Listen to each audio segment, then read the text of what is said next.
Assalamualaikum warahmatullahi wabarakatuh. Perkenalkan, nama saya Diaul Haq, NPM 1934040119 dari Perbankan kelas C.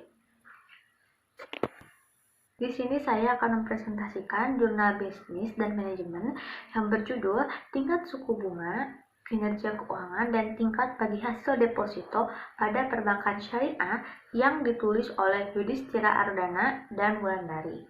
Dari Stimik Pringsewu, dari Gmail ardana.yudhistira@gmail.com dan wulandari@gmail.com, yaitu penulis korespondensi.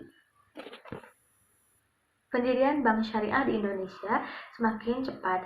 Kemudian di Indonesia juga terdapat persaingan antara bank syariah dengan bank konvensional, sehingga masing-masing bank semakin perbaiki kualitas di dalam banknya masing-masing.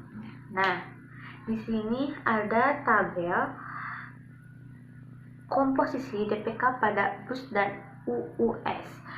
Jadi dapat dilihat dari tabel di dalam sini bahwa di tahun 2015, 2016, dan 2017 mengalami peningkatan yang cukup signifikan setiap tahunnya.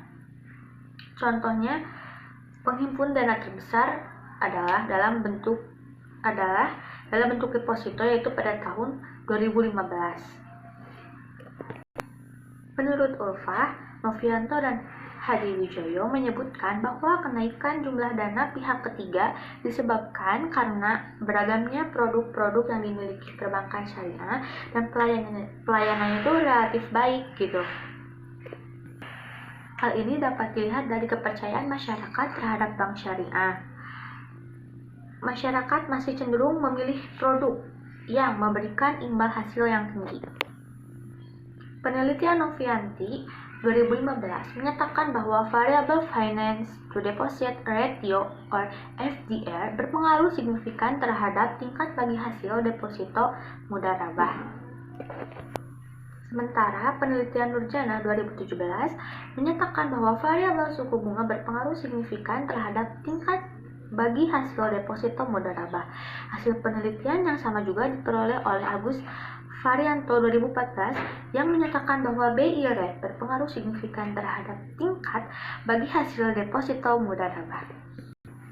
Nah, berdasarkan permasalahan tersebut menunjukkan terdapat ketidaksesuaian hasil penelitian dengan teori dan hasil penelitian yang terdahulu. Jenis penelitian ini merupakan penelitian deskriptif kuantitatif, yaitu penelitian tentang data yang dikumpulkan dan dinyatakan dalam bentuk angka-angka. Jenis data yang digunakan dalam penelitian ini adalah data sekunder. Data dalam penelitian ini merupakan jenis data time series. Data yang digunakan dalam penelitian ini berasal dari Laporan Keuangan Bank Umum Syariah atau BUS dan Unit Usaha Syariah atau UUS dalam data bulanan dari tahun 2011 sampai 2017. Dari hasil penelitian tersebut dapat dihasilkan beberapa tabel. Yang pertama itu tabel uji stasioneritas.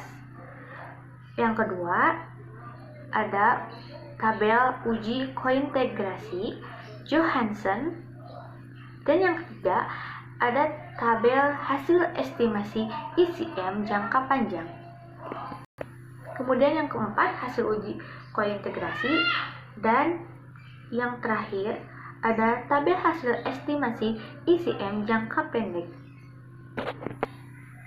Berdasarkan analisis data yang telah dilakukan, dapat diketahui bahwa BOPO baik dalam jangka pendek maupun jangka panjang berpengaruh negatif terhadap bagi hasil deposito mudharabah pada perbankan syariah di Indonesia.